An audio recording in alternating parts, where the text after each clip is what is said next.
رضی اللہ تعالیٰ عنہ کو حضرت عمر رضی اللہ تعالیٰ عنہ نے اپنے دور خلافت میں ایک کسی تقاضے پر بھیجا.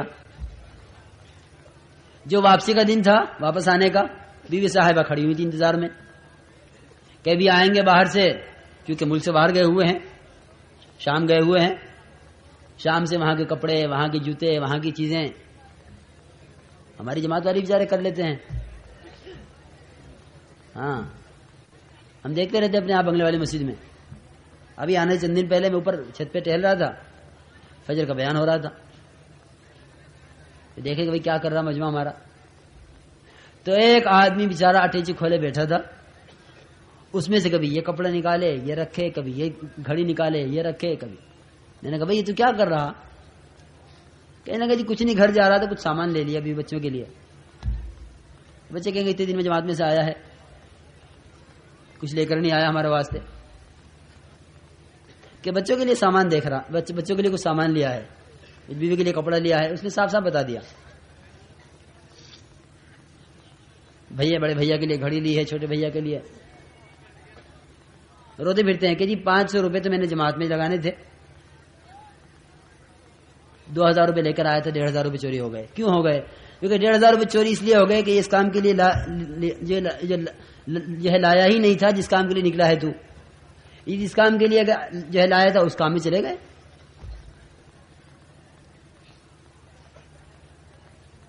تو یہ کہہ کہ وہ بیٹھا ہوا اپنا سامان دیکھ رہا تھا. میں نے اس سے کہا، میں نے کہا اس وقت تجھے اس مسجد کے عمل سے اس سامان نے مشغول کیا ہوا ہے. کہ اچھا جی میں بند کر دیتا ہوں. میں نے کہا دیکھ تو بند تو کر دے گا، لیکن تو بیان میں بیٹھا بیٹھا یوں سوچتا رہے گا کہ یہاں مرکز سے روزانہ ٹیچی اٹھتی ہے، کسی نہ کسی کی روزانہ چوری ہوتی ہے، میرے سامان کا پتہ نہیں کیا ہو رہا ہوگا. اس کو لے کے مسجد میں بیان میں بیٹھوں تو دائیں بائیں والے تو پھر دیکھ کے اور چور پیدا ہوں گے کہ بھئی یہ جو بغل میں دبا کے بیٹھ رہا ہے اٹیچی کو، کوئی بات ضرور ہے، سامان ضرور ہے اس کے پاس. تو اس سے تو اور چور پیدا ہوں گے. اب میں کیا کروں؟ میں نے اس سے کہا، میں نے کہا تم یہ سامان یہاں چھوڑ کے جاؤ گے تو وہاں بیٹھے بیٹھے سوچو گے کہ میرے سامان کا کیا ہو رہا ہوگا. تو بہرحال عام طور سے جماعتیں ہماری چلتے چلتے کہیں نہ کہیں سے امیر صاحب سے آنکھ بچا کے کام کر لیتی ہیں کہ چلو یہ کر لو. امیر صاحب سے پوچھ لیا، امیر صاحب پیشاب کر آؤں؟ کر آؤ. اب خدا جانے پیشاب بازار میں ہوگا یا کہاں ہوگا. ہنسنے کی بات نہیں میرے دوستوں، پابند ہونے کی بات ہے، پابند ہونے کی. پتہ نہیں کہاں کرے گا پیشاب. تو عرض یہ کر رہا تھا کہ معاذ بن جبل رضی اللہ تعالیٰ عنہ کو بھیجا کے تقاضے پر. جب واپسی کا دن ہوا تو بیوی دروازے پر کھڑی ہوئی تھی انتظار میں کہ اب واپس آئیں گے. جب واپس آئے تو بیوی نے کہا کہ خالی ہاتھ چلے آ رہے ہو، وہ تحفے، وہ تحائف، وہ ہدایا، وہ گفٹ جو باہر سے آنے والے کہاں ہیں؟ وہ جیسے خالی ہاتھ گئے تھے ایسے خالی ہاتھ چلے آئے. ہمارے لیے بھی تو کچھ لے کر آتے. حضرت معاذ بن جبل رضی اللہ تعالیٰ نے فرمایا کہ میں ضرور تیرے لیے لے کر آتا کچھ، لیکن امیر المؤمنین عمر بن الخطاب رضی اللہ تعالیٰ عنہ نے مجھ پر ایک نگراں مسلط کر دیا تھا. مجھ پر کیا کر دیا تھا بھائی؟ نگرانی کرنے والا مجھ پر مسلط کر دیا تھا. میں اس کی نگرانی کی وجہ سے تو تیرے لیے کچھ مجھے موقع نہیں ملا لینے کا. کوئی موقع 1 منٹ کا ایسا نہیں ملا جس میں آنکھ چھپا کے اسے اور تیرے لیے چیز لے لیتا. کہا کہ اچھا نگراں لگایا تمہارے اوپر، کیا امیر المؤمنین نے تمہیں خائن سمجھا ہے؟ عورت تھی بڑی تیز ان کی بیوی، اور وہ سیدھی حضرت عمر بن الخطاب رضی اللہ عنہ پاس پہنچ گئی اور جا کے کہا امیر المؤمنین معاذ بن جبل میرے شوہر وہ جاتے رہے جناب رسول اللہ صلی اللہ علیہ وسلم کے زمانے میں ہر تقاضے پر، آپ نے کبھی نگراں نہیں لگایا، ہمیشہ ان پر اعتماد کیا ہے اور امین سمجھا ہے. اور پھر ابو بکر صدیق رضی اللہ عنہ کے زمانے میں، خلیفہ اول کے زمانے میں ہمیشہ وہ بھیجتے رہے ان کو، کبھی نگراں نہیں لگایا ان پر. بھائی بات سن رہے دھیان سے نہیں؟ پھر زمانہ آیا آپ کا، کیا آپ نے میرے شوہر کو خائن سمجھا ہے؟ آپ نے میرے شوہر کو خائن سمجھا ہے کہ آپ نے ان پہ نگراں لگا دیا؟ آپ نے نگراں کیوں لگایا ہے معاذ بن جبل پر؟ حضرت عمر رضی اللہ تعالیٰ نے فرمایا کہ بیوی ہم نے تو ان پہ کوئی نگراں نہیں لگایا، ہم نے تو ان کو تنہا بھیجا ہے، ہم نے تو ان کو تنہا بھیجا ہے، ہم نے ان پہ کوئی نگراں مسلط نہیں کیا. چنانچہ بیوی واپس آ گئی. جب معاذ بن جبل رضی اللہ تعالیٰ عنہ پہنچے حضرت امیر المومنین کی خدمت میں تو یہ فرمایا حضرت عمر رضی اللہ تعالیٰ نے ملتے ہی کہ معاذ یہ کیا قصہ ہے؟ تمہاری بیوی میرے پاس بھی آئی اور تمہاری بیوی نے سارے علاقے میں ہنگامہ کیا ہوا ہے. اس لیے کہ پہلے تو یہ عورتوں کی عادت ہوتی ہے کہ جب ان عورتوں کے شوہر کچھ غلط کر بیٹھتے ہیں تو پہلے تو یہ عورتیں آپس میں ملتی ہیں ایک دوسرے سے کہ دیکھو ہمارے ساتھ یہ کر دیا، ہمارے ساتھ یہ کر دیا. پہلے تو عورتیں عورتوں سے ملتی ہیں، وہ اس کے گھر اس کے گھر اس کے گھر، یعنی یہ روایت کے الفاظ ہیں کہ پہلے وہ سب گھروں میں پھری، سب سے اس نے کہا اور پھر پہنچ گئے حضرت عمر رضی اللہ تعالیٰ کے پاس اور جا کے یہ کہا جو کچھ کہا. بہت غصہ ہوئی. حضرت عمر رضی اللہ تعالیٰ نے پوچھا معاذ ابن جبل رضی اللہ تعالیٰ عنہ سے کہ معاذ کون نگراں تم پر ہم نے لگایا ہے؟ کہ امیر المومنین جب میری بیوی نے مجھ سے یہ کہا کہ میرے لیے کچھ نہیں لائے تو میں تو اس پر اپنے پر نگراں اللہ تعالیٰ کو مراد لے رہا تھا. کس کو مراد لے رہا تھا بھائی؟ اللہ تعالیٰ کو، کہ اللہ مجھ پہ نگراں ہے. اس وجہ سے مجھے پورے سفر میں کوئی منٹ ایسا نہیں ملا کہ بھائی کوئی لمحہ ایسا ہو سکتا ہے جس میں کوئی انسان خدا کی نگرانی سے خارج ہو کہ بھائی فلاں آدمی اللہ کی نگرانی میں نہیں ہے. تو اگر ہم نکلنے کے زمانے میں اپنے اوپر اللہ تعالیٰ کو پہلے نگراں بنا لیں کہ میری ایک ایک حرکت اب چاہے امیر کے سامنے ہو رہی ہو نہ ہو رہی ہو، چاہے امیر سے زبردستی اجازت لے کے ہو رہی ہو کہ امیر صاحب دیکھو یا تو دے دو اجازت ورنہ میں چلا جاؤں گا جماعت توڑ کے. امیر صاحب نے کہا بھائی اب تو جائے گا، جماعت سے بھی جائے گا، چلو دے دو اجازت اس کو. ہم نکلے ہیں خدا کی دین کے لیے، ہم نکلے ہیں خدا کی راہ میں، ہم نکلے ہیں جناب رسول اللہ صلی اللہ علیہ وسلم اور آپ کے صحابہ کی سنت کو زندہ کرنے کے لیے. آپ کے طریقے پر ہمارا گشت جناب رسول اللہ صلی اللہ علیہ وسلم کے گشت کی طرح ہے، ہماری تعلیم آپ کی تعلیم کی طرح ہے، ہماری خدمت آپ کی خدمت کی طرح ہے، ہمارا ایک ایک عمل وہ جناب رسول اللہ صلی اللہ علیہ وسلم کے طریقے پر ہوگا. نکل کر ہر آدمی خود سوچ لے کہ میں کون کون سے وہ کام کر رہا جو جناب رسول اللہ صلی اللہ علیہ وسلم طائف میں نہیں کیے، جو آپ نے عکاظ اور ذوالمجنہ کی کہ بازاروں میں اور جو ہے نمائشوں میں نہیں کیے. میں کیا کر رہا ہوں؟ یہ نکل کر خود اندازہ کرے ہر ایک. امیر سے جو اجازت لے سکتا ہے اور امیر بیچارہ مجبور ہو کر اجازت دے سکتا ہے، لیکن یہ تو ہر آدمی کو خود سوچنے کی بات ہے کہ میں اللہ کے راستے میں نکلا ہوا ہوں، آیا یہ کام میرے کرنے کا ہے یا نہیں ہے. پھر جتنا اپنے آپ کو پابند کریں گے اتنا کرنے کے کاموں میں دل لگے گا، اتنا کرنے کے کاموں میں ہمارا دل لگے گا کہ کیا کام کرنے کا ہے کیا کام کرنے کا نہیں ہے، کیا کام کرنے کا ہے کیا کام کرنے کا نہیں ہے. ہمارا دل لگے گا اس میں، ہمیں جو ہماری سمجھ میں آئے گا کہ دیکھو یہ کام کرنے کا نہیں ہے. تو واقعی واضح طور پہ نظر آتا ہے کہ جماعت کا کوئی آدمی جماعت میں کوئی کام جماعت کے علاوہ کر لیتا ہے تو غیر بھی محسوس کر لیتے ہیں کہ یہ آدمی جماعت میں ہوتے ہوئے یہ کام کر رہا ہے. ارے تم نے جماعت میں ایسا کر لیا، کیونکہ صاف پتہ چل رہا ہے کہ یہ آدمی اس وقت جناب رسول اللہ صلی اللہ علیہ وسلم کے طریقے پر اور آپ کے مزاج پر اور آپ کے طریقہ دعوت پر دعوت دینے کے لیے نکلا ہوا ہے. صاف پتہ چل رہا ہے. تو یہ کہ اس میں لا یعنی باتوں سے، لا یعنی کاموں سے، لا یعنی کسے کہتے ہیں؟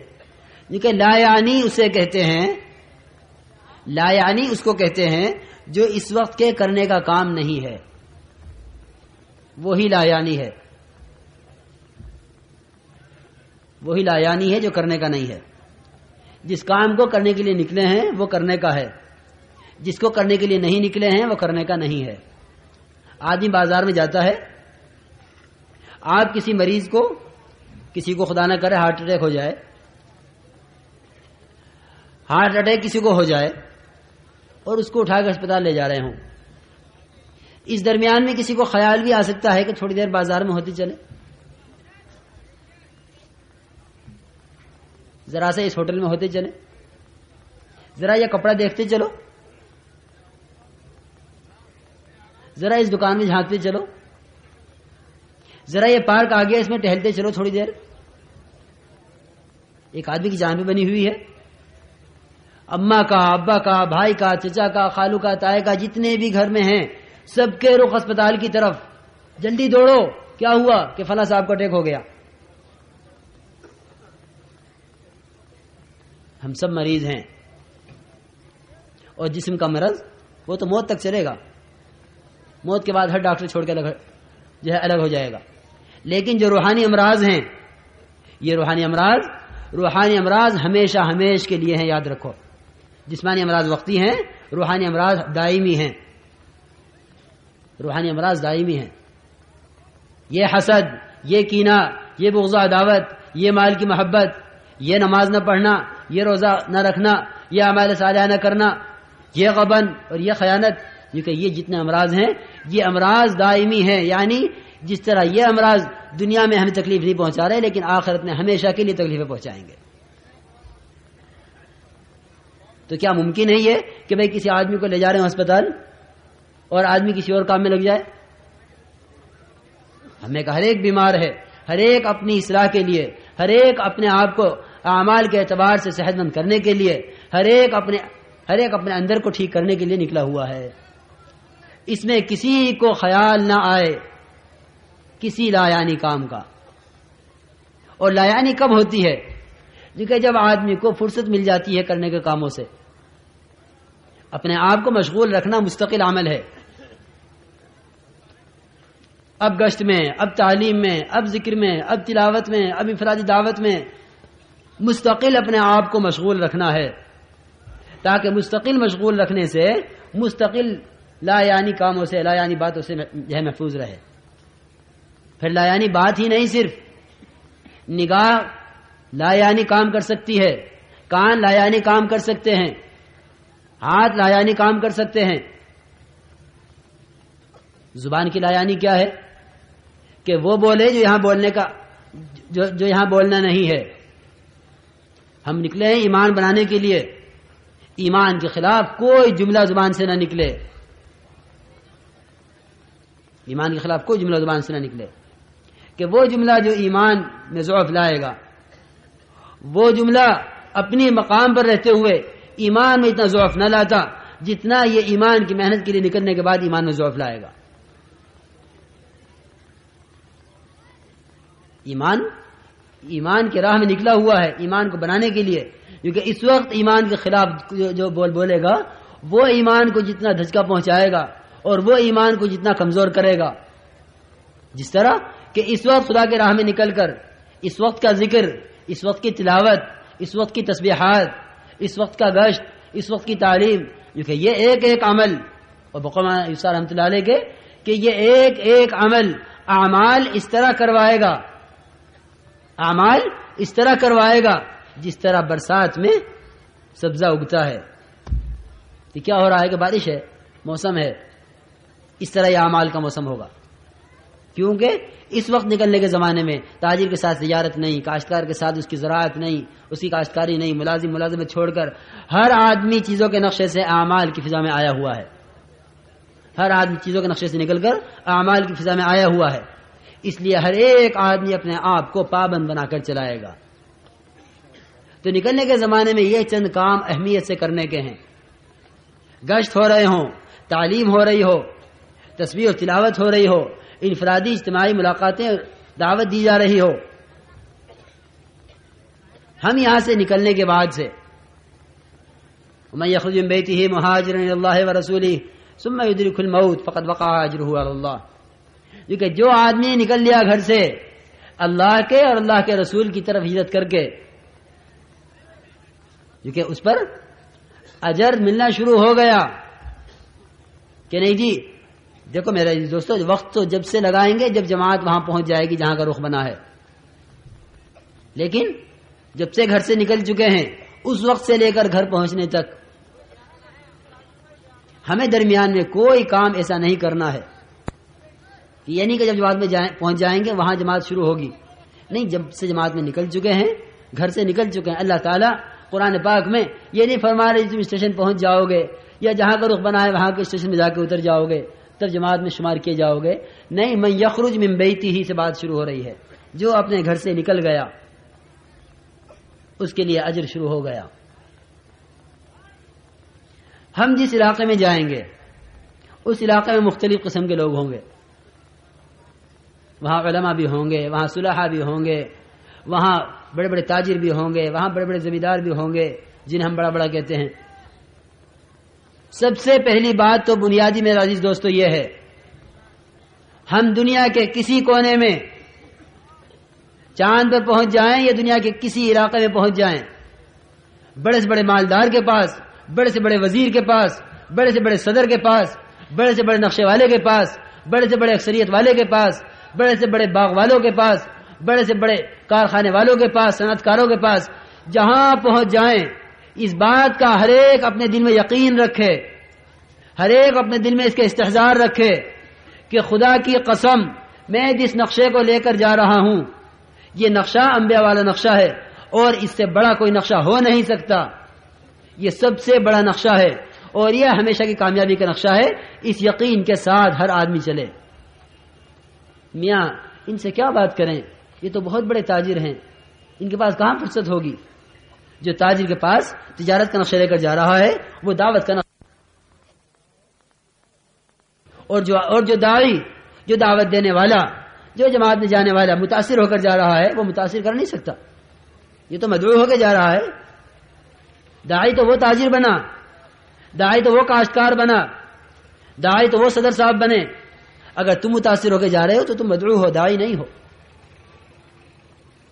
ہمیں داعی بن کر جانا ہے، اور داعی بننا کسے کہتے ہیں؟ جو کہ داعی بننا اسے کہتے ہیں کہ قوم شعیب میں جاؤ تو ان کی تجارت کے خلاف، قوم سبا میں جاؤ تو ان کے باغات کے خلاف، قوم نوح میں جاؤ تو ان کی اکثریت کے خلاف، قوم سمود میں جاؤ تو ان کی صنعتوں کے خلاف، کیونکہ ہر ایک کے خلاف تم اپنا سب سے بڑا نقشہ لے کر جاؤ، کسی کے پاس اس کے نقشے سے متاثر ہو کے مت جانا۔ ہاں اتنی بات ضرور ہے کہ ہمارے دل میں تو ان کی بڑائی نہیں، لیکن کیونکہ ان کے دل میں ان کی اپنی بڑائی ہے، ان کے دل میں ان کی اپنی بڑائی ہے، اگر ہم نے ان کی بڑائی کا لحاظ نہ کیا تو ہمارے دعوت کے دینے میں رکاوٹ بنے گی۔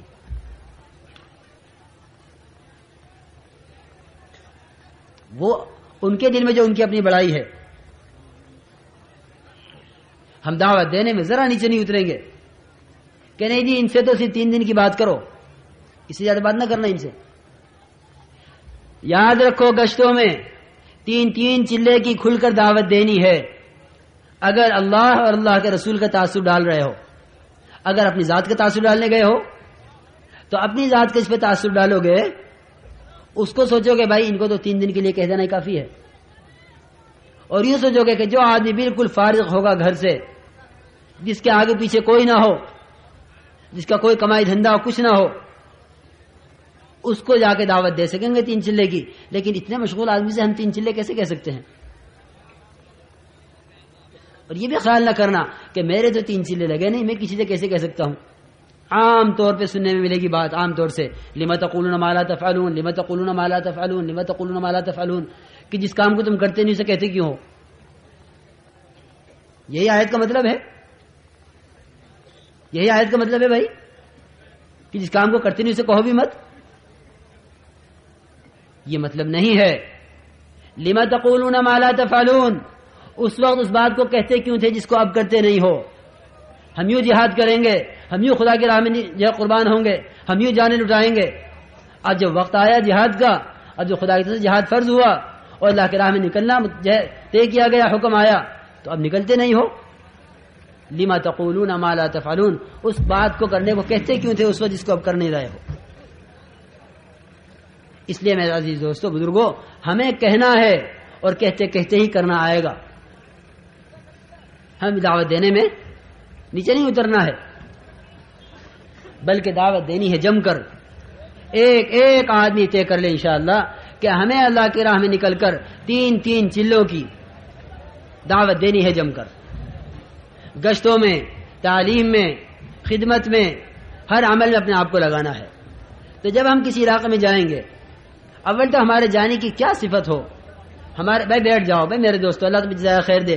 یہی عرض کر رہا ہوں کہ اس راستے مشقتیں آتی ہیں، خبر نہیں اس وقت کی گرمی کا برداشت کرنا اللہ تعالیٰ آخرت میں کیا کیا راحت عطا فرمائے گا، اور کن کن بڑی بڑی گرمیوں سے. قل نار جہنم اشد حرا، کہ جہنم کی آگ وہاں گرمی بڑی سخت ہے. حشر کی گرمی بڑی سخت ہے، وہاں 1 میل پر ہوگا سورج، یہاں تو کروڑوں میل پر ہے. اس لیے بیٹھ جاؤ ہمت کر کے، دھیان سے بات سنتے رہو. تو یہ کہیں کہ ہم یہاں سے نکلیں گے اپنے آپ کو پابند بنا کر، ہمارا ایک ایک عمل دعوت بنے گا.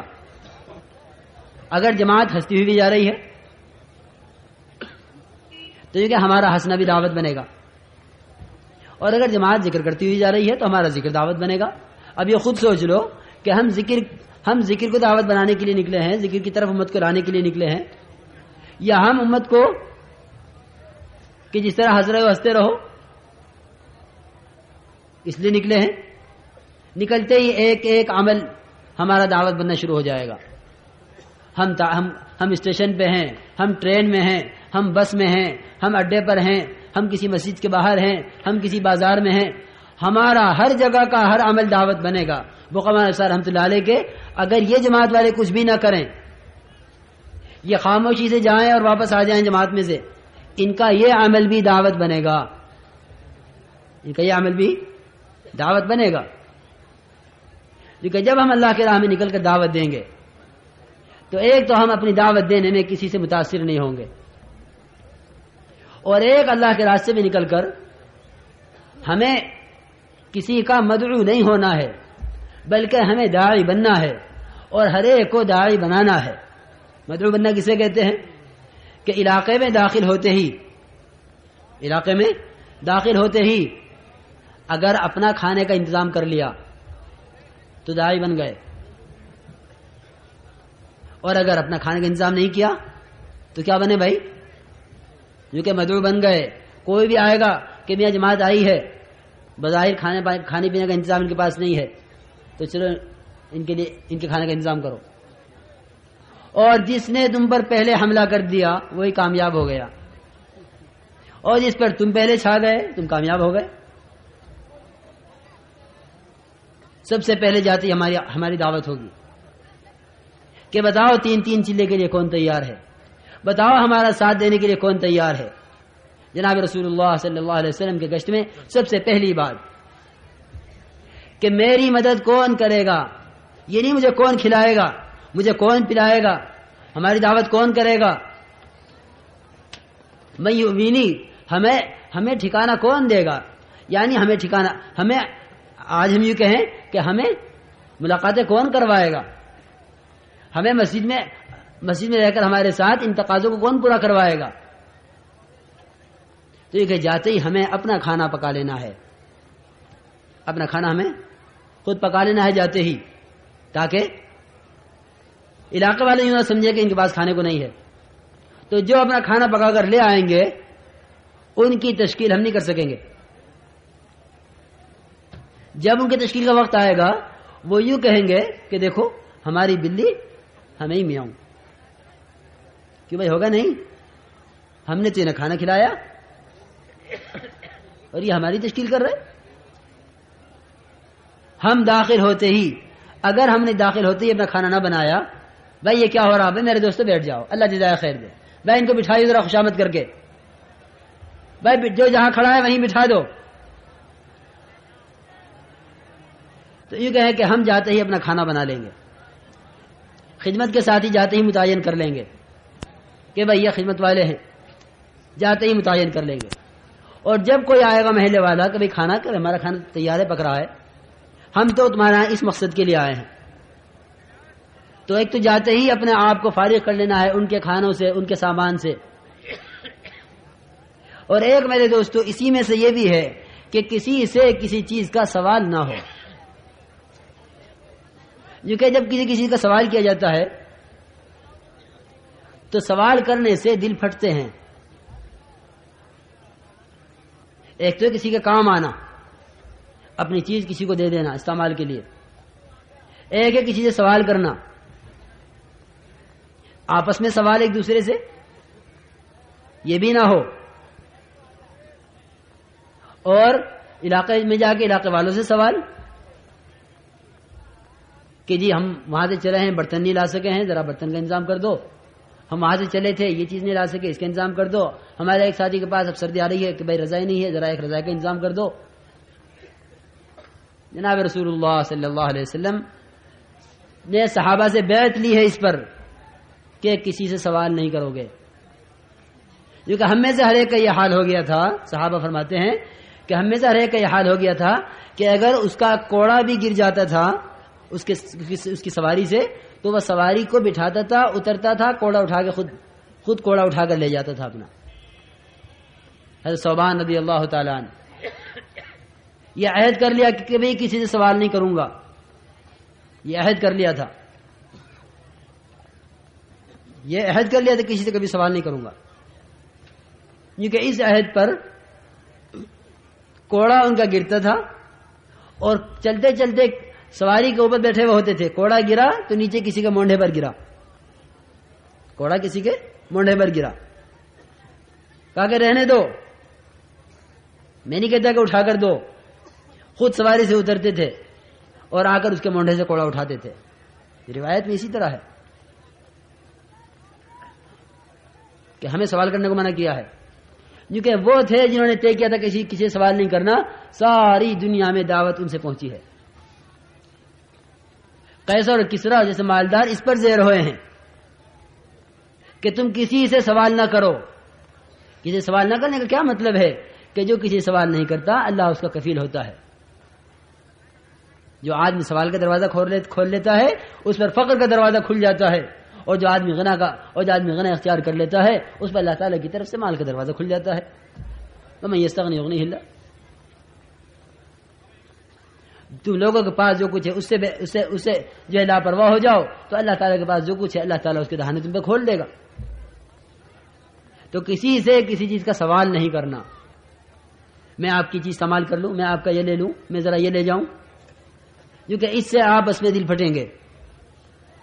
ہر ایک کی اپنی ضرورت کی چیز اپنے ساتھ ہونی چاہیے. اجتماعی چیز برتن ہیں، اجتماعی چیز بے شک برتن ہیں، لیکن بعض چیزیں ضرورت کی ہوتی ہیں، ہر ایک کی اس کی اپنے اپنے ساتھ ہو. سامان اتنا ہو جتنا اٹھا کر چل سکو. دیکھو یاد رکھو یہ اصول ہے یہ کہ داعی کا سامان اتنا ہونا چاہیے جس کو اٹھا کر چل سکے. ہجرت میں جناب رسول اللہ صلی اللہ علیہ وسلم کا سامان کتنا تھا، کھانا کتنا تھا. ہمارے ساتھ یہ بڑے بڑے وادی سے بڑا اسٹوپ، یہ پکانا ہے، یہ پکانا ہے، یہ پکانا ہے، گھر پہ یہ کھاتے تھے، یہ کھاتے تھے. کھانا اتنا تھا جتنا بلال کی بغل چھپا لے، بلال کی بغل اتنا چھپا لے، اتنا کھانا. کہ اتنا کھانا آیا تھا کہ جو اب تو بلال میں آ جائے، بلال کی بغل میں کتنا آ سکتا ہے، کیونکہ بغل میں نہ آگے سے دکھائی دے نہ پیچھے سے دکھلائی دے کہ یہ آج بغل میں چیز چھپا کے کہاں لے جا رہا ہے، تو بغل میں کتنا آ سکتا ہے. کیونکہ 2-4 روٹی اگر لپیٹ کے بغل میں چھپا لی جائے تو ممکن ہے کہ نظر نہ آئے. ہمارے ساتھ ہوگا یہ کھانا، ہمیں دور سے نظر آئے گا کتنا بڑا بادیہ ہے. اور پھر یہ کہ جتنے تکلفات کے کھانے پکائیں گے اللہ کے راستے میں نکل کر ہمارا کام اتنا مشکل ہو جائے گا. ہمارے کام کا مزاج، ہمارے کام میں قوت، ہمارے کام کے اندر ترقی جو ہے وہ سادگی کے ساتھ ہے. ہم صرف نماز بنانے کے لیے نہیں نکلے ہیں، ہم صرف کلمہ بنانے کے لیے نہیں نکلے ہیں. والی آثار رحمۃ اللہ علیہ فرمایا کرتے تھے کہ اس کام کے ذریعے سے امت کو وہاں پہنچانا چاہتا ہوں جہاں جناب رسول اللہ صلی اللہ علیہ وسلم امت کو بنا کر چھوڑ کر تشریف لے گئے تھے. نماز کے اعتبار سے، کلمے کے اعتبار سے، اخلاق کے اعتبار سے، معاشرے کے اعتبار سے، معاملات کے اعتبار سے، عبادات کے اعتبار سے